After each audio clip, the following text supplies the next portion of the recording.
Hi friends, Sunday story telling time లోపల శివభక్తుడు ఎవరు అనగా ఒక రాజ్యం ఉంటుంది. ఆ రాజ్యాన్ని శ్వేతనుడు అనే మహారాజు పరిపాలిస్తున్నాడు. ఆ రాజ్యంలో ఉన్న ప్రజలందరినీ కూడా తన ప్రేమ అనురాగాలతోటి ఎంతో తన సొంత పిల్లల్లాగా చాలా బాగా చూసుకుంటాడు. ఆ రాజ్యంలో ఉన్నటువంటి ప్రతి ఒక్కరి నోటి నుంచి కూడా శివనామ స్మరణ ఎల్లవేళలా పలికేటట్టు, రాజు మాటే శివనామము, శివనామమే రాజు మాట అన్నట్టుగా ప్రజలందరూ ఆనందోత్సాహాలతో ఆ ఊరు 3 పువ్వులు 6 కాయల్లాగా సస్యశ్యామలంగా, ఆ ఊళ్ళో ఎలాంటి కష్టపడకుండా పంటలు పండి ఇంటికి వస్తాయన్నమాట. దున్నడము, విత్తనాలు వేయడము, నాటేయడము, కలుపు తీయడము, నీళ్లు పెట్టడం అనేటివి ఏవీ లేవు. ఎందుకు అంటే ఈ రాజు అలాంటి పద్ధతులను సేద్యానికి ఉపయోగించాడు కాబట్టి ప్రజలందరూ ఆనందంగా ఉంటున్నారన్నమాట. ఈ రాజు ఏంటంటే ఎప్పుడు కూడా ఎల్లవేళల శివనామము, శివాభిషేకాలు, శివ పూజోత్సవాలు, శివారాధనలు, భజనలు చాలా చేస్తూ ఉంటాడు. రోజు 1 గంట 2 గంటలు శివాభిషేకం చేయకుండా ఇంట్లో నుంచి బయటకు కదలడు. అలా శివునికి ప్రసన్నుడు కావాలని కూడా జపాలు చేస్తూ ఉంటాడు. అయితే ఇలా అంతా చాలా ఆనందంగా అందరు ఉంటారు. ఆ ఊళ్ళో ఉన్నటువంటి ఆ రాజ్యంలో ఉన్నట్టు ప్రజలందరూ కూడా సుభిక్షంగా అన్నీ, ఆ ఊర్లో సరస్వతి అంటే చదువుకున్న వాళ్ళు ఉంటారు, పెద్ద పెద్ద ఉద్యోగాలు చేస్తూ ఉంటారు, అందరు బాగుంటారు. రాజు మాటకు ఎదురు చెప్పే వాళ్ళే లేదు. భగవంతుడు ప్రత్యక్షమయ్యి ఏదన్నా చెప్తేనన్నా కాదంటారేమో కానీ ఆ రాజు అదైతే రాజు మాటను కాదనే వాళ్ళ ఊళ్ళో ఒక్కరు కూడా దొరకరు ఫ్రెండ్స్. అలాంటి చక్కటి అభిమానాన్ని, గౌరవాన్ని, నిజాయితీని, ఆత్మీయతను పొందినటువంటి మహారాజు ఈ శ్వేతనుడు అన్నమాట. శ్వేతన మహారాజు.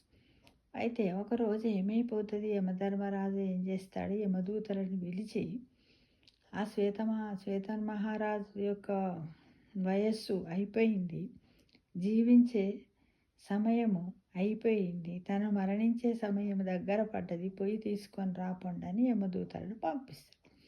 ఆ యమదూతలు వస్తారు. వచ్చి చూసేసరికి ఏమైపోతుంది, ఇంట్లో పూజామందిరంలో కూర్చొని తను ధ్యానం చేస్తూ ఉంటాడు. ధ్యానంలో ఉంటాడు. చేతిలో రుద్రాక్షమాల ఉంటుంది, నుదుటన విభూతి ఉంటుంది, దాన్ని పెట్టుకొని ధ్యానంలో కూర్చుంటాడు.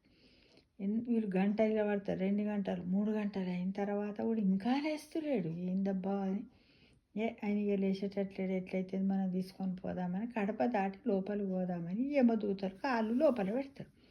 పెట్టేసరికి ఆ శివుడి యొక్క 3వ నేత్రము, అక్కడ శివలింగం ఉంది కదా, ఆ లింగంలో నుండి ఒక ప్రకాశవంతమైనటువంటి జ్వాల వచ్చి వీళ్ళకు తగులుతుంది. తగిలి లోపలికి పోవడానికి అస్సలు మంటలు లేపుతాయి.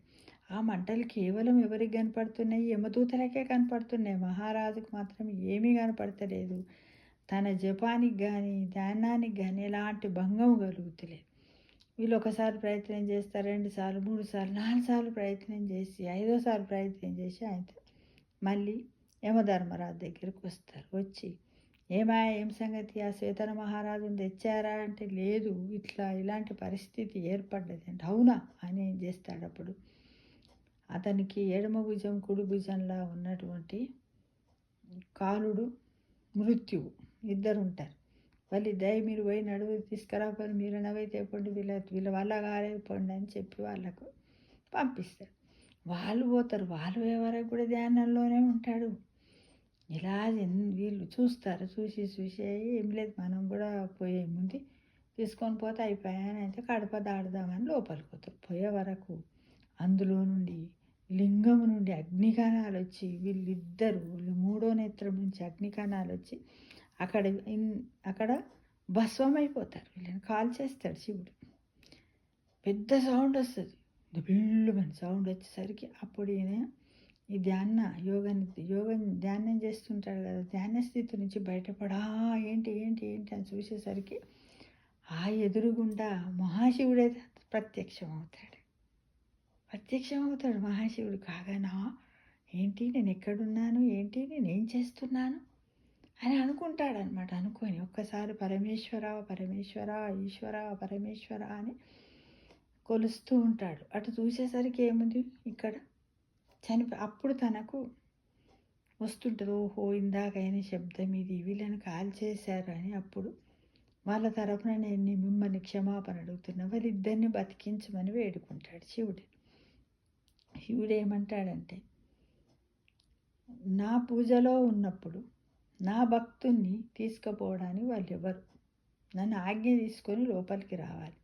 వాళ్ళు తప్పు చేశారు. అందుకే నేను వాళ్ళని కాల్చేశాను. వాళ్ళని నేనెందుకు బతికిస్తాను? ఆయన నిన్ను చంపడానికి వచ్చిన వాళ్ళను నువ్వు బతికించమని వేడుకుంటున్నావు అంటే ధర్మం ఇంకా ధర్మయుక్తమైనటువంటి పనిని చేశావు నువ్వు. ధర్మం అనేది ఎంత గొప్పదో తెలియజేశావు నువ్వు అని అంటాడు. అంటే వాళ్ళు వచ్చింది కూడా ధర్మ పనికే కదా. ఎందుకంటే భగవంతుడు బ్రహ్మ రాసినటువంటి రాత నాకు 50 ఏండ్లని రాశారు. నా సమయం అయిపోతుంది. దాన్ని గుర్తు చేసి తీసుకొని పోదామని వచ్చిర్రు. వాళ్ళు చేసింది తప్పు కాదు కదా. వాళ్ళు కూడా ధర్మయుక్తంగానే నడుస్తున్నాడు కదా. యమధర్మరాజు కూడా తప్పు కాదు కదా అని ఈ మహారాజు చెప్తాడు. చెప్పగానే నిజమే నువ్వన్నది. అంటే నువ్వు నాకంటే కూడా ఇంకెంత ఎత్తుకో ఎదిగిపోయావంటే నీలో ఎలాంటి అనుచితమైనటువంటి దుర్గుణాలు లేవు. నువ్వు చాలా నిర్మలమైనటువంటి మనస్సుతో ఉన్నావు. కాబట్టే నీకు అందరూ కూడా మంచిగానే కనబడుతున్నారు. అంటే ఈ జన్మలో నువ్వు ఏ ఒక్క పాపాన్ని చేయలేదు. అన్ని పుణ్య కార్యక్రమాలనే చేశావు అని. సరే నీ భక్తికి నేను మెచ్చి నేను మళ్ళీ వాళ్ళిద్దరిని కూడా బతికిస్తాడనమాట. బతికిస్తాడు. అప్పుడు చెప్తాడు. ఎవరు? శివుడు చెప్తాడు. ఈశ్వరుడు చెప్తాడు. ఏమని? మెడలో రుద్రాక్ష, నుదుటిపైన విభూతి ఉన్నట్టయితే ఏ భక్తున్నైనా సరే నా ఆజ్ఞ లేకుండా ఎవ్వరు తీసుకుపోలేరు. వారుండు లేనప్పుడే ఆ భక్తులను తీసుకుపోవడానికి వీలవుతుంది. ఇదే ధర్మము, ఇదే నా న్యాయశాస్త్రం అని శివుడు చెప్తాడు. వాళ్ళిద్దరిని బతికిస్తాడు. బతికించిన తర్వాత ఈ రాజుని కూడా రమ్మని తను శివలోకానికి తీసుకుపోయి తను అది చేస్తా. అంటే చూడండి కథ ద్వారా ఏంటి, మనము భగవంతుణ్ణి నమ్ముకుంటే అంటే శివుడు ఇప్పుడు మనం ఎక్కడున్నాము? శివుని కొండపైననే ఉన్నాము. భూమి ఎక్కడుంది? శివుని కొండపైనే ఉన్నది. ఉన్నప్పటికీ కూడా యమధర్మరాజు ఏంటిదంటే ఒక ఆఫీసులో ఒక మేనేజర్ లాంటి వాడు. ఏంటంటే ఒక లిస్ట్ ఉంటుంది, అటెండెన్స్, ఒకటి హెడ్ మాస్టర్ లాగా. ఫలానోళ్ళు ఫీజు కట్టాలి, ఆ ఫీజు వసూలు చేయన్నట్టుగా. ఇక్కడ వీళ్ళ వయసు అయిపోయింది, వాళ్ళని తీసుకురాపండి అన్నంత వరకే యమధర్మరాజు డ్యూటీ. కానీ ఆజ్ఞలు ఇచ్చే మన అదృష్ట రేఖలు, మన బ్రతికేది, మన జీవితకాలాన్ని నిర్ణయించేది వేరే వాళ్ళు. ఎవరు? బ్రహ్మ కదా. జీవితకాలాన్ని బ్రహ్మ రాస్తాడు. అతనేమో మెయింటైన్ చేస్తాడు. ఆయన రాస్తాడు, ఈయన మెయింటైన్ చేస్తాడు. కానీ ఆజ్ఞ తీసుకోవాల్సింది ఎవరు? ఈ శివుడి దగ్గరనే మనం ఆజ్ఞ తీసుకోవాలట.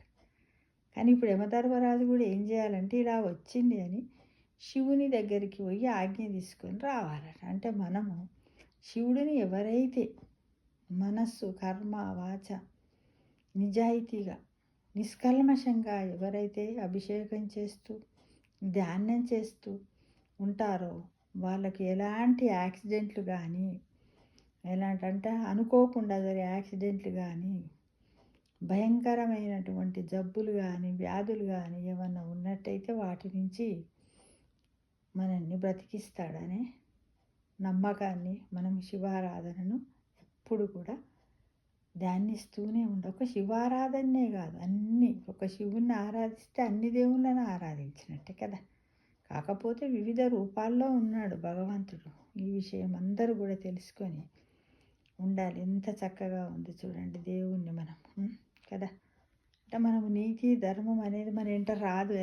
వచ్చినాడు ఏమొస్తుందిరా అంటాను చూడు. తప్పకుండా మన వెంట వచ్చి ఎవరు రాకున్నా మనం అంటారు కొద్దిమంది పోయి మనం మంచి చేసుకుంటూ పోవాలి, చేసిన వాళ్ళే చేస్తారు. అలా లాస్ట్కి భగవంతుడు ఎవరినన్నా వదులుతాడు అనడానికి నిదర్శనము ఆ భగవంతుడే దిగి వచ్చి మనల్ని కాపాడుతాడు. ఫ్రెండ్స్, తప్పకుండా మనం ప్రతిరోజు ఆధ్యాత్మికంగా శివాభిషేకాలు, శివార్చన ఇవన్నీ కూడా చెయ్యాలని ప్రతి ఒక్కరిని ఆశిస్తున్నాను. Thank you.